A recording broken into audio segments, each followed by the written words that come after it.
Pernah tak kau dengar kawan kau cakap, aku dah 2 hari tak tidur, relax je. Tapi, apa jadi kalau kita tolak had tu jauh-jauh lebih lama? Jom kita bedah siasat satu eksperimen sains yang gila betul yang kesannya masih dibincangkan sampai hari ini. Soalannya bukan lagi pasal 1 atau 2 hari, tapi 11 hari, 264 jam tanpa henti.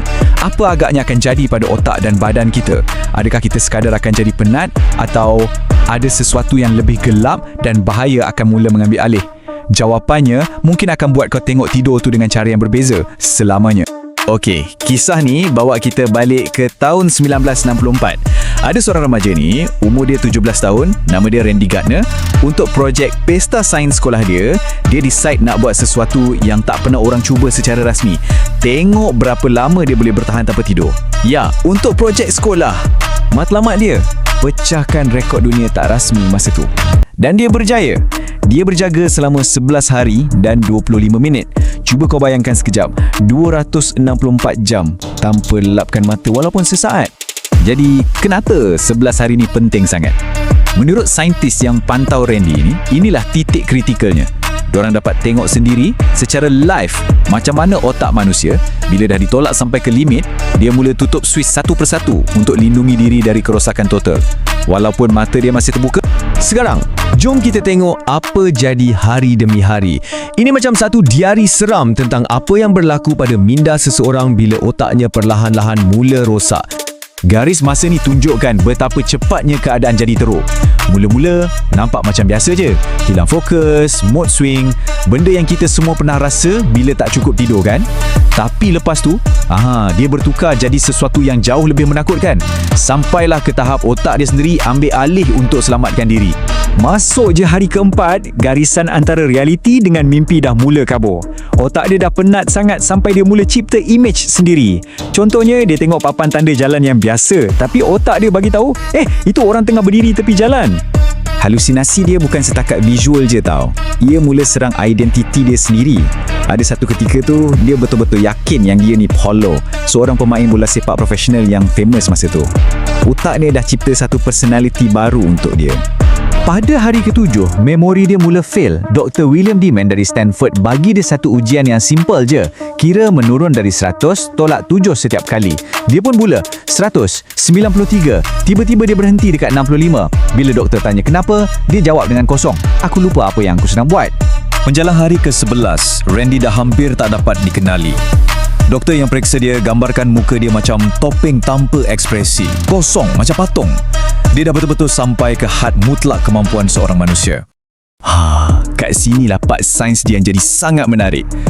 Doktor dari Stanford yang pantau gelombang otak, dia jumpa sesuatu yang luar biasa. Walaupun Randy nampak macam tengah berjaga, sebenarnya bahagian-bahagian otak dia tengah ambil shift untuk tidur secara bergila-gila. Inilah yang dipanggil microsleep, mekanisme pertahanan terakhir otak untuk elak dari rosak terus. Okey, rekod dunia dah pecah, eksperimen dah tamat, tapi apakah harganya? Penderitaan Randy sebenarnya baru je nak bermula. Sebaik sahaja eksperimen tu tamat, Randy akhirnya dibenarkan tidur. Dan tidur pertama dia tu berlangsung selama 14 jam dan 40 minit. Ini tunjukkan betapa besarnya hutang tidur yang badan dia kena bayar balik. Trauma yang otak dia lalui tu tinggalkan parut yang kekal. Bertahun-tahun lepas tu, Randy menderita insomnia yang sangat teruk. Ironi kan? Orang yang pernah berjaya tak tidur 11 hari, sekarang nak tidur pun tak boleh, walaupun dia nak. Bahaya yang terbukti dari eksperimen ni jelas sangat. Sampaikan Guinness World Record secara rasmi dah haramkan kategori ni. Diorang tak nak galakkan sesiapa pun untuk cuba lagi, sebab risikonya boleh bawa maut. Kisah Randy ni adalah satu amaran yang ekstrim tentang apa jadi bila kita lawan fitrah badan kita. Ini membawa kita kepada satu idea yang sangat berbeza. Satu pendekatan yang bukan melawan, tapi menghormati rentak semula jadi badan. Dalam tradisi Islam, ada satu konsep yang dipanggil Qailullah. Jadi, kita ada dua pendekatan yang sangat bertentangan kat sini. Satu pihak, eksperimen Randy yang paksa badan sampai ke tahap kerosakan. Di pihak lain pula, amalan Qailullah yang berfungsi bersama badan kita. Ia bukan tentang menentang tidur, tapi tentang menggunakan rehat pendek secara strategik untuk cas balik otak. Amalan ni berakar umbi dalam tradisi kita. Dianjurkan sebagai satu cara untuk kekalkan tenaga dan kesejahteraan sepanjang hari. Ianya selari dengan fitrah manusia yang memang perlukan rehat. Dan benda ni bukan sekadar amalan tradisi je tau. Sains moden pun sokong kuat. NASA pernah buat kajian pada pilot mereka dan dapati yang power nap sekejap waktu siang ni mampu tingkatkan fokus sebanyak 34% dan tahap waspada sebanyak 54%. Satu peningkatan prestasi yang sangat besar tu.